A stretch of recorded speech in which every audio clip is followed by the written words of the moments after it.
కొన్నిసార్లు cinema titles చాలా విచిత్రంగా ఉంటాయి. ఈసారి సంక్రాంతికి అలాంటి టైటిల్తోనే ఒక సినిమా వస్తోంది. పేరేమో సంక్రాంతికి వస్తున్నాం, సినిమా చూస్తే లవ్ స్టోరీల మేళాలా కనిపిస్తోంది. ఇంతకీ అనిల్ రావిపూడి ఏం ప్లాన్ చేస్తున్నాడు అనే క్యూరియాసిటీ అయితే కలిగిస్తోంది. అనిల్ రావిపూడి అంటే కామెడీ ఫిల్మ్స్ కు కేర్ ఆఫ్ అడ్రస్.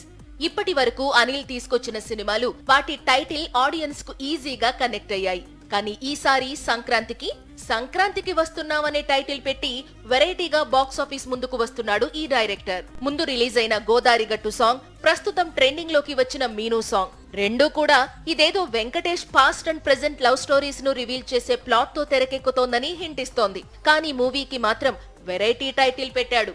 అసలు ఈ టైటిల్ కు వెంకటేష్ కథకు ఏంటి కనెక్షన్ అంటే సంక్రాంతి వరకు వెయిట్ చేయాల్సిందే అంటున్నాడు అనిల్ రావిపూడి. కొన్నిసార్లు సినిమా టైటిల్స్ చాలా విచిత్రంగా ఉంటాయి. ఈసారి సంక్రాంతికి అలాంటి టైటిల్తోనే ఒక సినిమా వస్తోంది.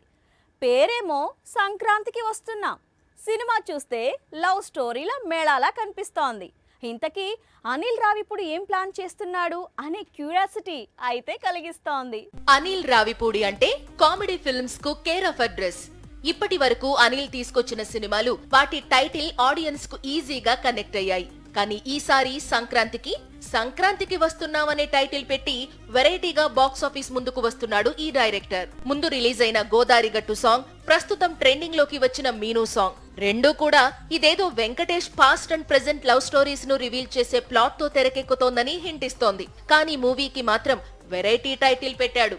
అసలు ఈ టైటిల్ కు వెంకటేష్ కథకు ఏంటి కనెక్షన్ అంటే సంక్రాంతి వరకు వెయిట్ చేయాల్సిందే అంటున్నాడు అనిల్ రావిపూడి.